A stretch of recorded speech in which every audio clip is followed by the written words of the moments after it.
Salut. Salut. Attends, on est le 6 mars, on accoste tranquillou au port manette, on fait le tour de ce qui s'est passé dans le jeu vidéo ces derniers jours.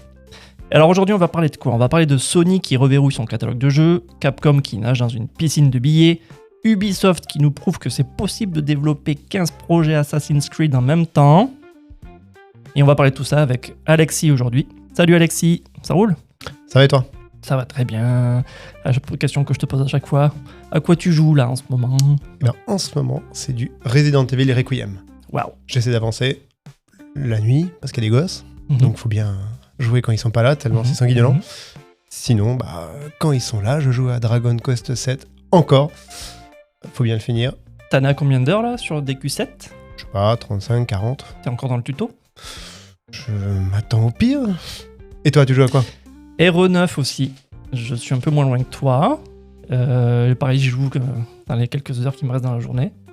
Plutôt bien, hein. Moi, ça me plaît le mélange entre les bastons avec Léon et les phases horreur avec Grace. Ouais, c'est pas mal, ouais. Et cette semaine, j'ai aussi commencé Pokopia. Je l'avais dit, j'avais envie d'essayer un jeu Pokémon, c'est le premier auquel je me frotte. Et donc, je découvre des Pokémon pour la première fois. Les noms, je les connais pas, c'est rigolo. Et voilà, je m'amuse bien pour l'instant. C'est que le tuto, mais c'est cute. On en parlera peut-être plus la prochaine fois. On verra ce que ça donne. Est-ce que ça te dit qu'on attaque ? T'es prêt ? Ok. T'es prêt, c'est parti. On va commencer avec le premier sujet, le gros sujet qui fait parler. Sony renonce à proposer ses jeux PlayStation sur PC. Alors, c'est Jason Schreier qui en parlait sur Bloomberg. J'aime bien prononcer Bloomberg. Qu'est-ce que ça raconte ? Parce qu'on lit quelques extraits, on peut lire ça. Sony Group Corp ne prévoit plus de sortir ses gros jeux sur PS5, ses gros jeux PS5 sur PC, renouant ainsi avec l'exclusivité console après 6 ans de sortie multiplateforme. Les jeux en ligne resteront disponibles sur plusieurs plateformes, mais les titres solo comme Ghost of Yotei et Saros demeureront exclusifs à la Play 5. 2 jeux développés par des studios externes mais édités par Play, comme Death Stranding 2 et le prochain Kena, sont toujours prévus pour une sortie PC cette année. Et plus bas dans l'article, on peut lire que donc, ce changement de stratégie pourrait s'expliquer par les faibles ventes récentes des jeux Play sur PC et par la crainte que la sortie des jeux PC ne nuise à l'image de marque de la console et n'affecte au final les ventes de la Play 5.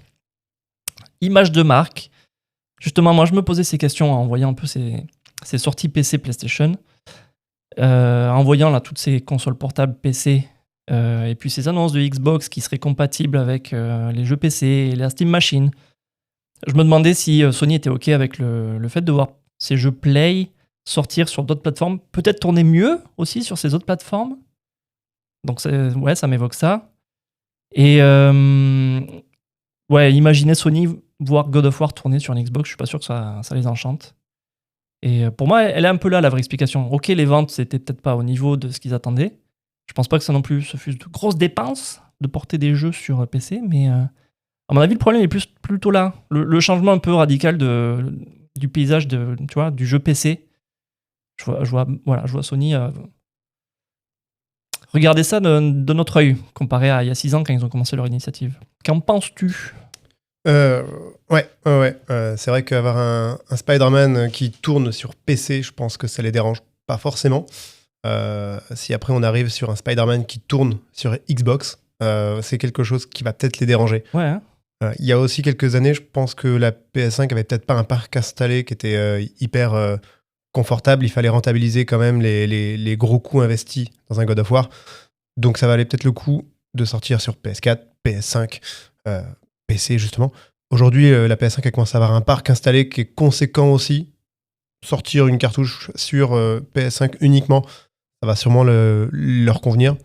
Donc aujourd'hui, je pense qu'ils peuvent se satisfaire de leur parc uniquement. Donc pourquoi aller s'embêter à aller investir chez la concurrence ?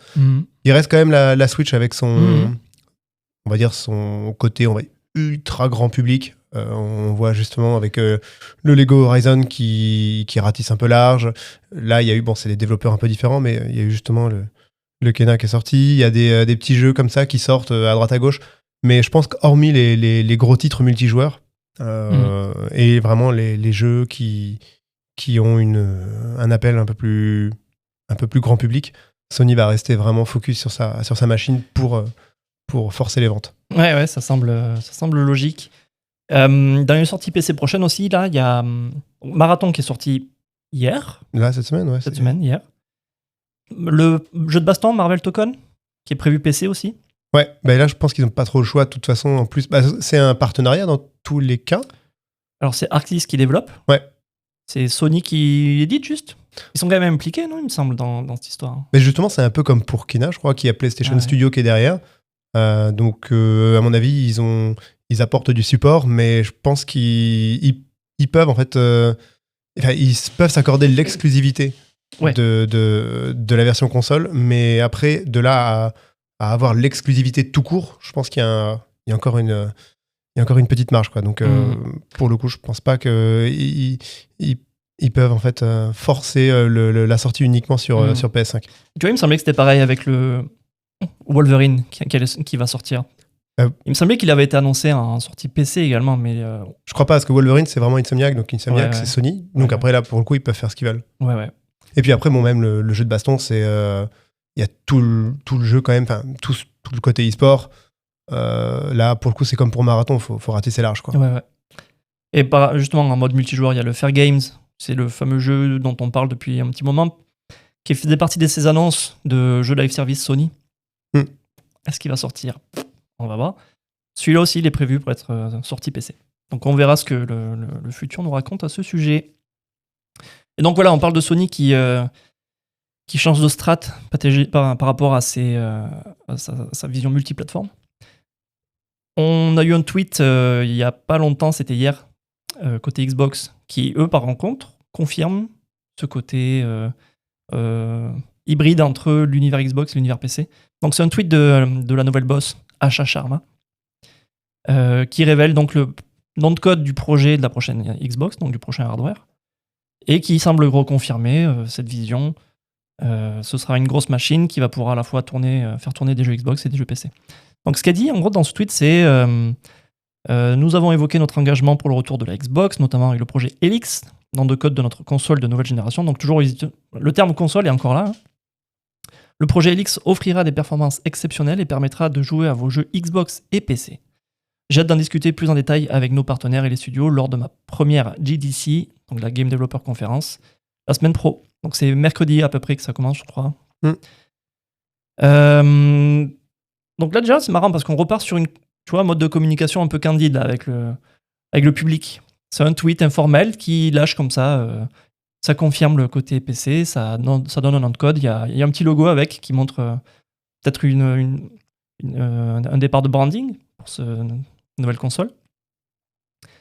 Et moi, je me demande du coup ce qu'elle raconte là, c'est quoi ? Ça va être une nouvelle console Xbox qui fait tourner des jeux PC ou est-ce que c'est un PC qui fait tourner des jeux Xbox ? Ambiguïté. Ça me fait penser à... si je te dis prochaine Xbox, ça va coûter plus de 1000 balles, ça fait beaucoup.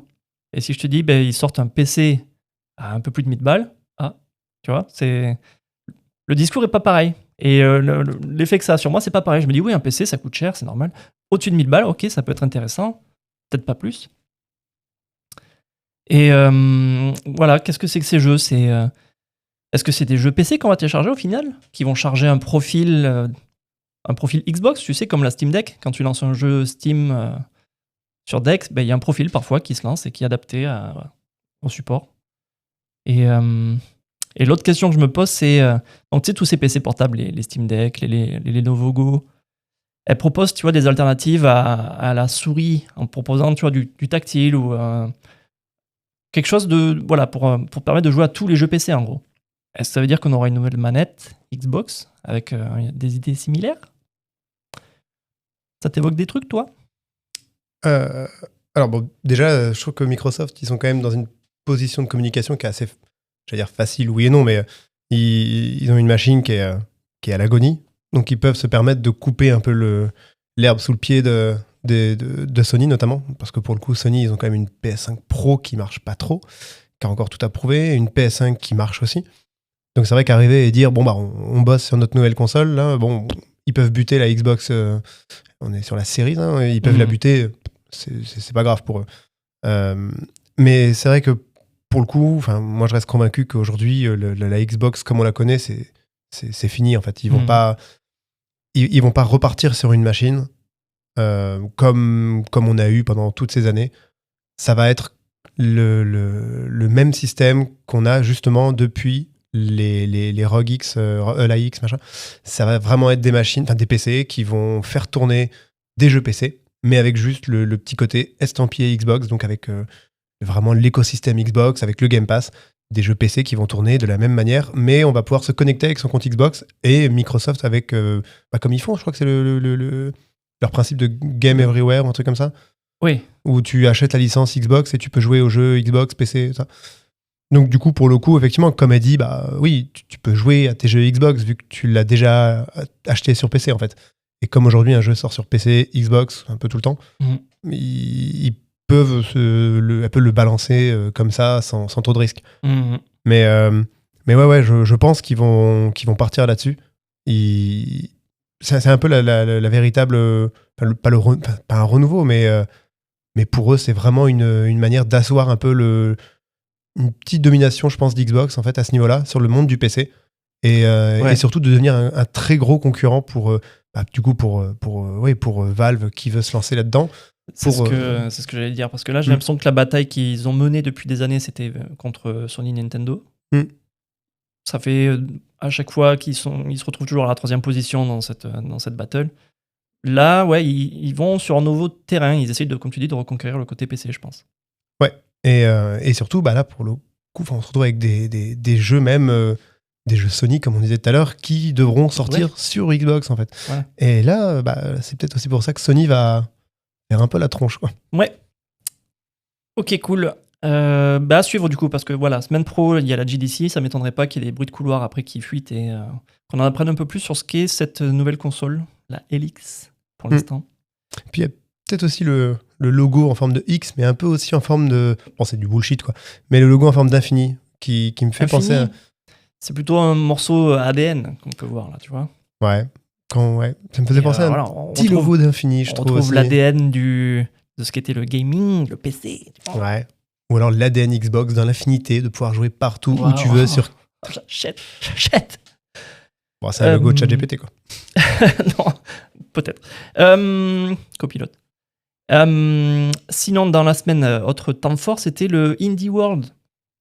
Donc, tu sais, les Indie World, c'est ces vidéos produites par Nintendo où ils mettent en avant les futurs jeux vidéo indés à apparaître sur les consoles Nintendo, Switch 1, Switch 2. Donc, il y en a eu un nouveau cette semaine. Je te propose qu'on fasse chacun notre tour un peu la liste de ce qui nous a plu dedans, parce qu'il y aurait beaucoup de trucs à lister sinon. Même si je crois qu'à nous deux, on liste pas mal de ce qu'on a vu.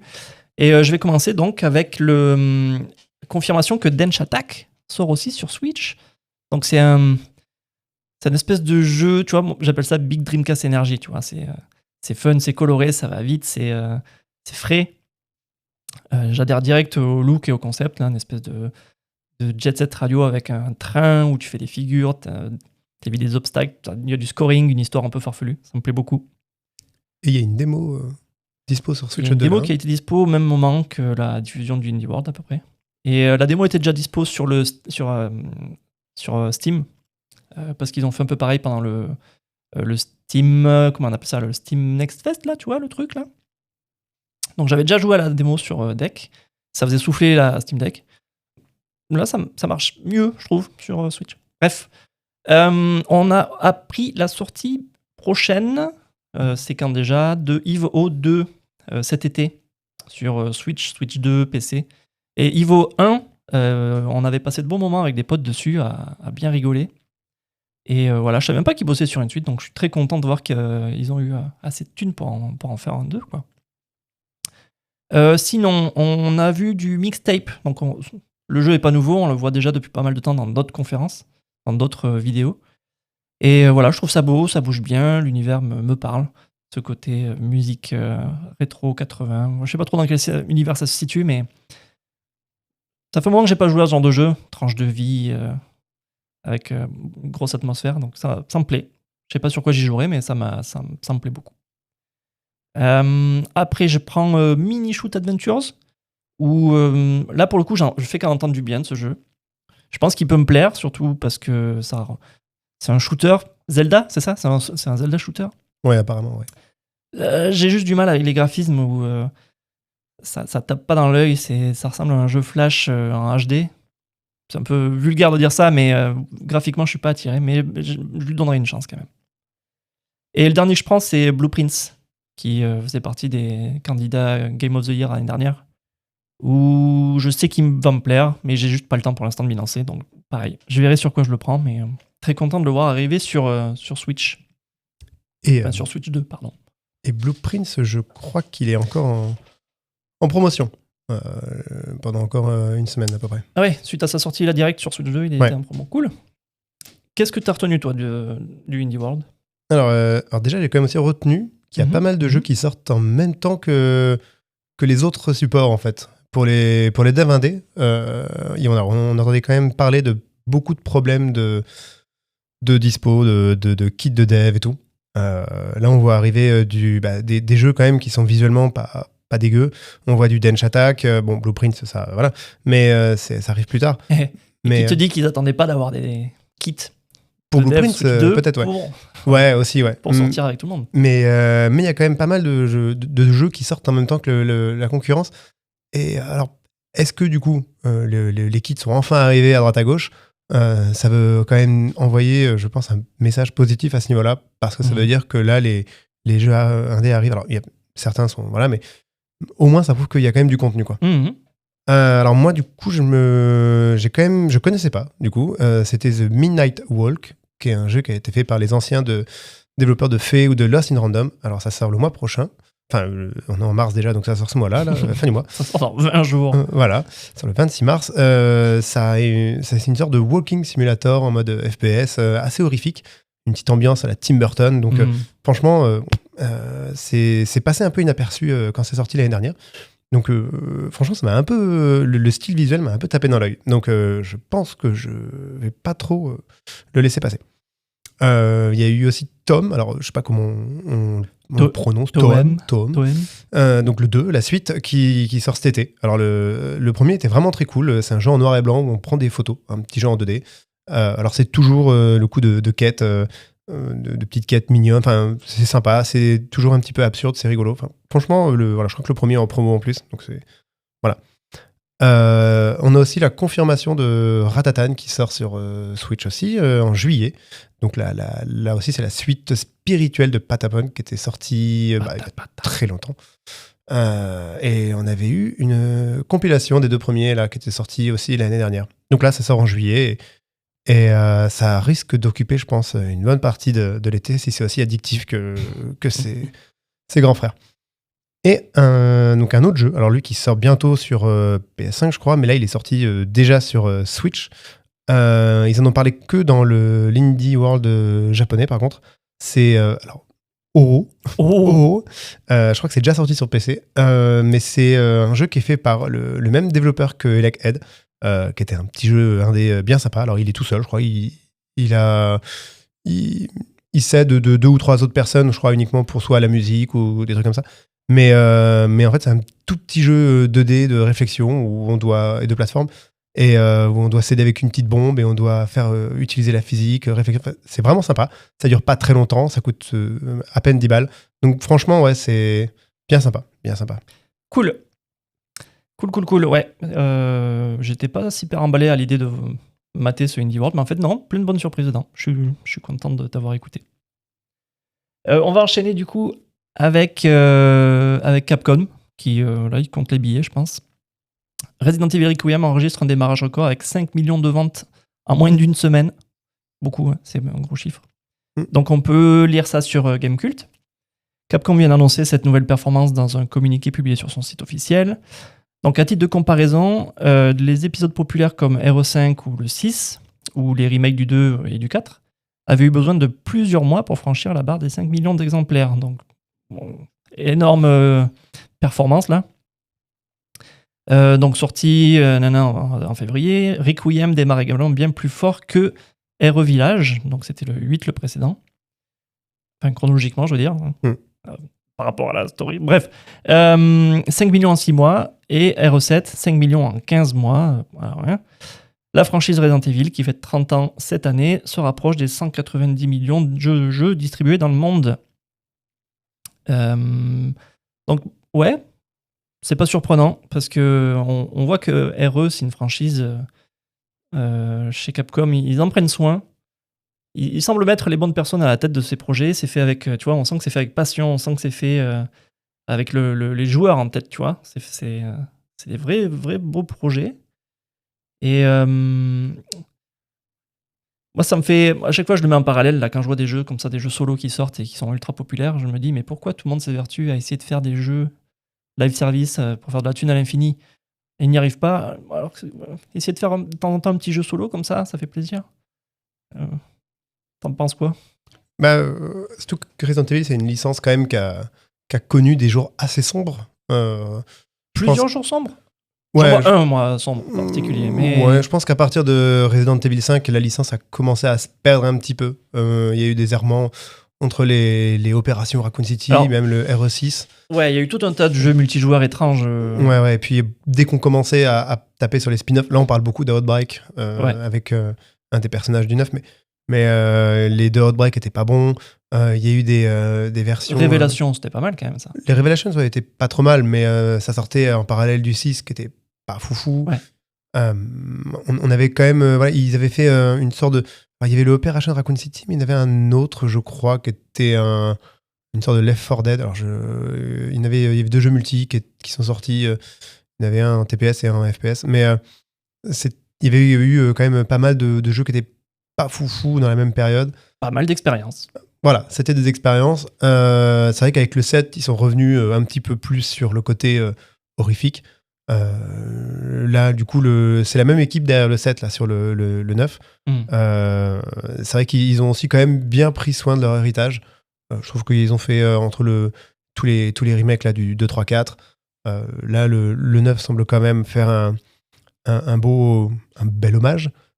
Puis bon, après, il y a quand même eu un beau tapage médiatique aussi. Hein. On s'est quand même tapé pas mal de confs, pas mal de présentations. Partout, le jeu était partout. Ouais, la super présentation aussi que Capcom nous a fait, où ils présentaient le deal commercial avec la montre de Léon, avec la Porsche de Léon.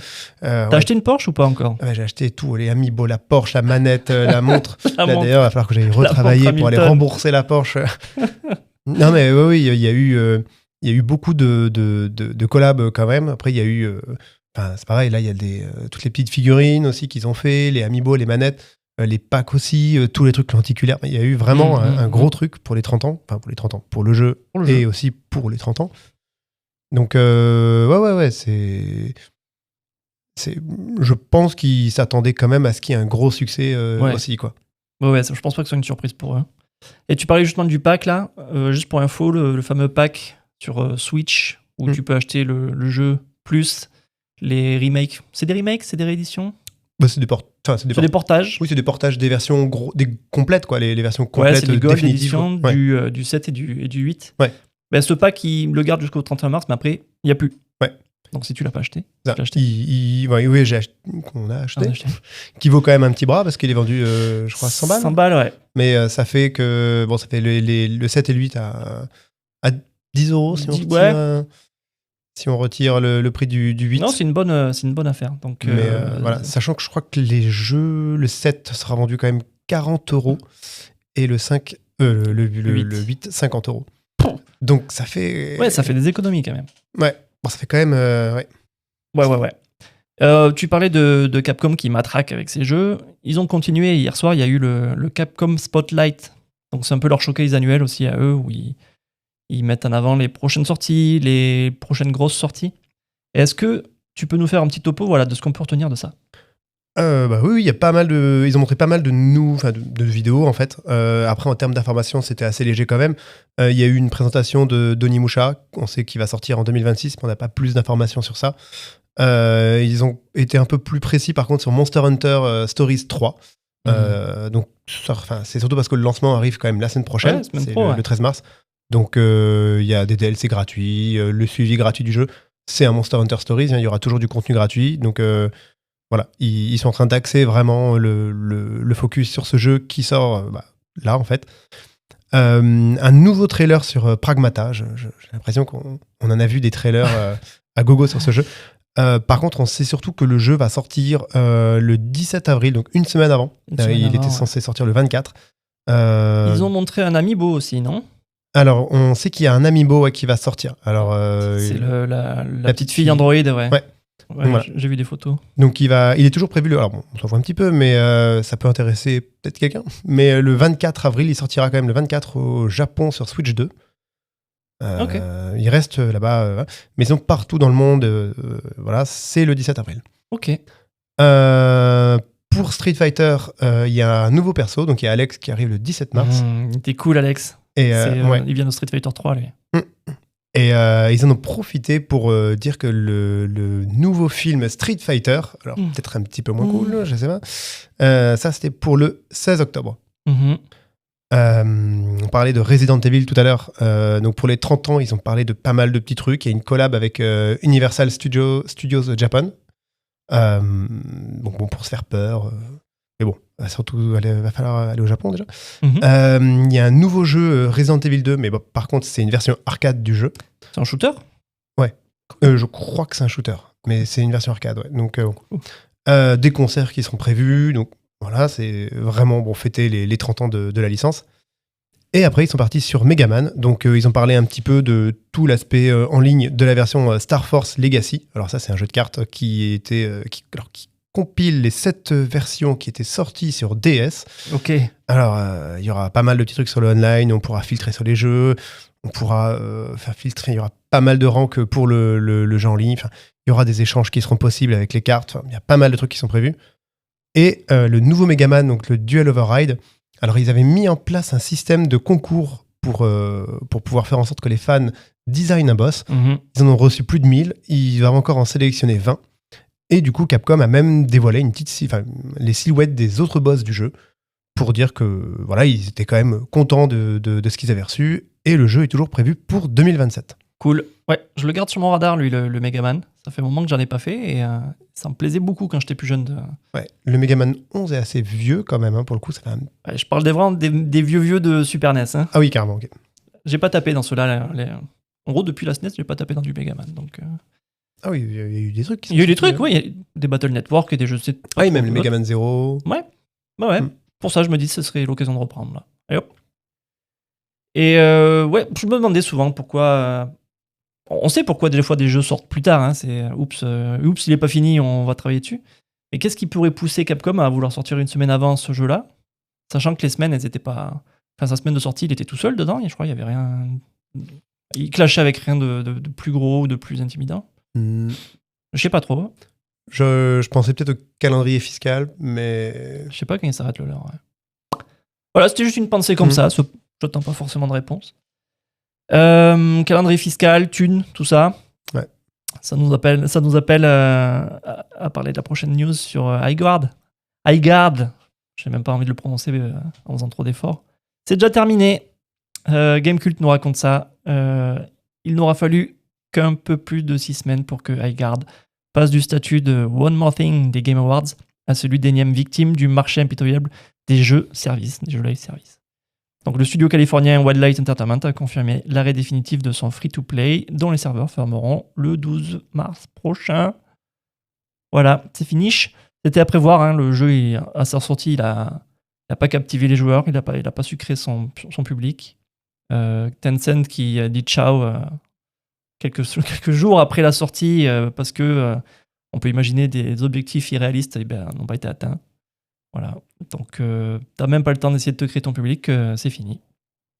Et voilà, je tourne la tête vers la droite là, je regarde Bungie avec Marathon, qui eux sortent un jeu à 40 balles. Il faut qu'ils créent leur public, il faut qu'ils remboursent les années et les années de développement. La team Bungie, c'est pas n'importe laquelle. Je crois qu'ils sont à San Francisco, c'est pas gratos, je crois, les développeurs là-bas.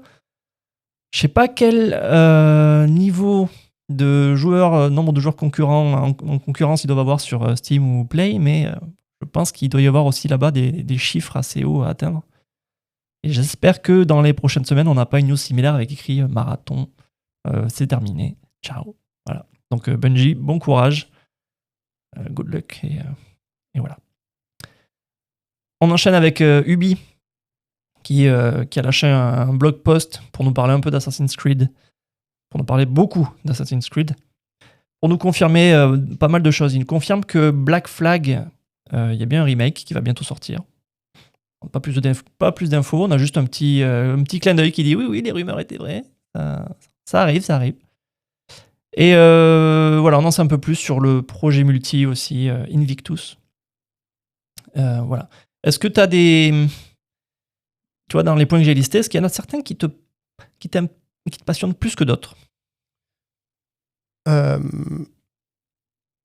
moi, je trouve que ça fait toujours plaisir de voir, notamment là pour le Unity qui arrive avec un petit patch gratuit. J'allais te dire, Unity, ça fait plaisir de le voir pimper comme ça, parce que c'est un bon AC celui-là. Ouais, et puis ça fait toujours voir des jeux comme ça qui sont remis un petit peu. Ouais. Il n'est pas non plus, il n'est pas remasterisé ni rien, mais un petit patch qui va mais lui il redonner est un petit coup de neuf. Celui-là était connu pour être beau, quoi, avec une sacrée DA. Ouais. Un sacré univers, donc c'était. C'est bien de les voir conscients de ça et de sortir un patch. Ouais. Après, ce qui me fait un petit peu peur de voir autant de projets, c'est que ça me rappelle justement l'époque où on avait 2 ou 3 jeux assez comme ça pendant 1 an ou 2 ans. Et le public à un moment montrait peut-être pas son mécontentement, mais il fallait mettre la licence en pause, quoi. Là, bon, il y a quand même pas mal de trucs, quoi. Alors, soit c'est vraiment des expériences différentes qui n'ont vraiment rien à voir entre elles, mais j'ai un peu peur qu'il y ait de la casse dans tout ça, quoi. C'est un peu ça, parce que bon, t'as Black Flag Remake qui va sortir. Ouais. Ils vont sûrement y retoucher un tout petit peu. T'as le Invictus, c'est le multi. T'as le Codename X, Ouais. qui est le prochain assez solo. Et je l'ai pas listé aussi, mais il y a un jeu mobile assez qui s'appelle Assassin's Creed Jade, je crois, qui est aussi en développement depuis un bon moment. Donc effectivement, il y a plein de projets en parallèle, comme à l'époque. Et je ne sais pas ce qu'ils espèrent. Peut-être que tous marchent, ou qu'il n'y en ait qu'un seul qui marche, peut-être, je sais pas. Mais en tout cas, c'était c'est un petit coup de buzz pour montrer que la franchise est encore importante chez eux, que malgré les bad buzz qui sont sortis à propos d'Ubi il y a quelques semaines, ça les affecte pas. Regardez, Assassin's Creed est toujours aussi fort, toujours aussi important chez nous. Et ce qui est rassurant dans ce qu'il raconte, c'est que ce fameux Invictus, il est géré par des anciens de la team For Honor, qui était un jeu assez audacieux, bien réalisé, qui n'a pas su captiver autant que ça le public, je pense, mais il est quand même reconnu pour être un jeu de qualité. Donc c'est rassurant, et j'espère qu'ils vont pouvoir y injecter dans ce Invictus les idées qu'ils ont eues dans For Honor pour le rendre intéressant. Ok, on va enchaîner avec le dernier topic de la semaine. C'est une pile de rumeurs qui se concrétise de plus en plus, mais c'est toujours une pile de rumeurs. C'est à propos du prochain jeu God of War qui serait en développement, qui apparemment ne mettrait pas en scène Kratos. Donc j'ai pris l'article chez Dexerto pour compiler toutes les rumeurs à un seul endroit. En gros, ça avait commencé l'été dernier avec un journaliste de chez Bloomberg qui évoquait que le prochain jeu de Barlog, le designer des précédents God of War Reboot, enfin le premier du reboot. Donc il nous rapportait ses propos en disant c'est pas une nouvelle licence, mais on pourrait croire que ce sera une nouvelle licence, ce fameux projet God of War. Donc déjà c'était intriguant à l'époque. Et puis il y a quelques semaines, donc il y a des insiders qui ont commencé à en parler un peu plus, qui commençaient à raconter que effectivement c'est un projet God of War qui se passerait encore dans l'univers nordique, mais dans lequel on incarnerait un personnage qu'on a déjà rencontré, Faye. Donc c'est la compagne de Kratos dans l'histoire, qui, spoilers, mais dans ces God of War, elle est décédée, elle est plus là, c'est ce qui déclenche un peu l'aventure des persos. Et donc dans ces propos de ces insiders, on apprend que ce jeu donnerait une plus grande importance à l'action. Ouais, ça me fait bizarre dans un God of War de savoir qu'est-ce que c'est qu'un jeu d'action, plus d'action que ça. Et voilà, et donc après tous ces propos ont été encore reconfirmés par d'autres insiders. Bref, il y a pas mal de recoupements là qui font que ça devient plus concret. Je trouve ça intéressant quand même l'idée de continuer à faire évoluer la franchise God of War dans l'univers nordique. Ça me plaisait bien, moi. et d'imaginer donc un nouveau protagoniste, donc la Faye, la compagne de Kratos. Dans l'histoire, c'est un perso qui manie la magie, en gros. Et j'imagine que ça peut faire des phases de combat assez intéressantes si tu arrives à mélanger ça au gameplay. Donc je suis intéressé. Je sais pas si toi tu t'es intéressé par ce jeu-là, mais t'imagines que ça veut dire quoi, toi? Plus d'action encore que ce qu'on avait là. Ouais, c'est un peu ce que j'allais me demander. Plus d'action dans un God of War, qu'est-ce que c'est, quoi, hein. Surtout qu'après, non, pour le coup, un God of War un jeu qui étofferait un peu l'univers de God of War, ça me semble plutôt logique. Là, ça fait combien le premier, le précédent, il est sorti il y a 4 ans, 5 ans C'était combien déjà? 2008, non? 2008 Non. Non. 2020 2020 2018. 2010. Ah oui, non, d'accord. Ouais, c'est ça que je voulais dire, je crois. Oui, donc ça fait quasiment 8 ans, ouais. Ouais, donc, ouais. non, je pense que c'est des... Là, ils ont sorti le petit le Metroidvania. C'était pas Santa Monica, mais du coup, je pense que c'est une licence après qui a besoin d'être aussi, peut-être pas rentabilisée, mais qui a besoin d'être... qui peut en tout cas être exploitée aussi. Non, je pense que c'est pas inintéressant. Après, effectivement, faire plus d'action, je vois pas trop ce que ça peut être. Mais non, clairement, ouais, ça peut être une poule aux œufs d'or pour Sony qui est pas du tout exploitée, quoi. Ouais. Après, si c'est Santa Monica qui s'en occupe, il me semble que les remakes des premiers jeux qui ont été annoncés il y a 2 semaines, là, à peu près, ouais. C'est eux qui s'en occupent aussi. Apparemment. Donc, bon, j'espère qu'ils vont avoir du temps de libre, parce que là... Ouais. Bon, apparemment, c'est le moment qu'ils travaillent sur celui-ci. Donc, parce que je crois que le plan, c'est d'en parler au cours de l'année et de le sortir l'année prochaine. Rapidement, donc, ouais. Okay. Donc, ça devrait aller. Donc voilà, ça, c'était les topics de la semaine. On va enchaîner juste avec un petit regard sur les jeux qui sont sortis cette semaine et qui ont été notés sur OpenCritic et Metacritic, par exemple. Et j'ai juste sorti Pocopia de la pile. Il y en a eu d'autres, mais c'est le plus intéressant, je pense. IGN lui a donné un 9 sur 10 en disant que Pocopia est un jeu de simulation de construction agréable et plein de personnalité, se déroulant dans un monde étonnamment riche et regorgeant d'activités amusantes à faire et à créer pour son adorable protagoniste Métamorphe. C'est un Pokémon, le Métamorphe, je sais pas si tu le sais. Ah oui, je connais pas la licence Pokémon. Et jeuxvideo.com lui a donné un 18 sur 20 avec pareil, beaucoup d'éloges. Ingénieux, riche, touchant, drôle, addictif, patata patata. Donc ça fait plaisir. Je l'ai commencé, ouais. Et effectivement, c'est bien réalisé. Bon, pour l'instant, je peux pas en dire plus parce que je suis encore dans le tuto et j'ai pas du tout attaqué le vif du sujet, mais c'est cute, c'est chouette, c'est bien fait. Et surtout que... Bon, après, le jeu a quand même l'air plutôt... plutôt, comme tu dis, plutôt joli. Il a un style qui a l'air... Tu disais la semaine dernière qu'il faisait penser à Viva Pinata dans la manière de faire. C'est... Ouais, plus dans les phases de gameplay où tu dois attirer les Pokémon en trafiquant l'environnement dans lequel tu t'évolues. C'est marrant. Voilà. Petit regard aussi sur les prochaines sorties. Donc, je t'ai sorti la liste des jeux qui sortiront du 9 au 15 là, mars. Est-ce que des choses t'intéressent dans cette liste? Alors, il y a Fatal Frame. Fatal Frame, je vais te dire, ça c'est à toi, ça. Hein. Le remake remake de l'épisode 2. Il avait été remaké sur... Oui, il était remaké... oui. Non, oui. Oui, tout court. Ouais. Et donc là, c'est vraiment une refonte visuelle. Alors, je pense qu'ils ont fait un peu plus que ça quand même. Mais voilà. De toute façon, il y a une démo qui est dispo depuis hier. Donc, ça vaut le coup de regarder. Monster Hunter Stories 3, ça te plaît pas, ça, hein? Faut du temps. Va falloir du temps. Si, j'avais bien aimé le premier et le 2. J'avais bien aimé. Le 3 a l'air sympa aussi. Mais va falloir du temps encore. C'est long. Dans la pile, il y a aussi un jeu. On a commencé juste à avoir des images de celui-ci il y a quelques semaines à peine. 1348, Ex Voto, un jeu de bagarre, un jeu d'action où tu incarnes, je crois, une chevalière, je dirais, qui ressemble un peu à Jeanne d'Arc, en tout cas, elle a la même coupe de vache que Jeanne d'Arc. Et ça a l'air de bagarrer pas mal. Ça me rappelle un tout petit peu Senua. Pas pour le côté cinématique, mais pour le côté, je sais pas, la protagoniste qui a l'air un peu pas seule dans sa tête, qui tape des gens. Voilà. J'ai pas plus creusé que ça, mais visuellement, ça m'avait plu.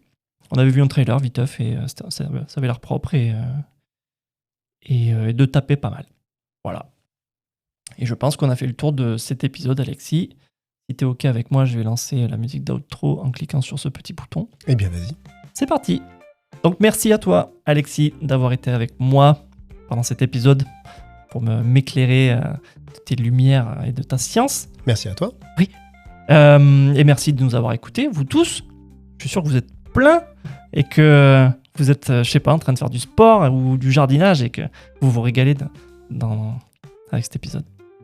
Donc n'hésitez pas à partager, continuez à faire passer le mot que ce podcast il est génial. Et puis on se retrouve la prochaine fois pour un nouvel épisode et puis gardez le cap. Et ciao ciao. Salut.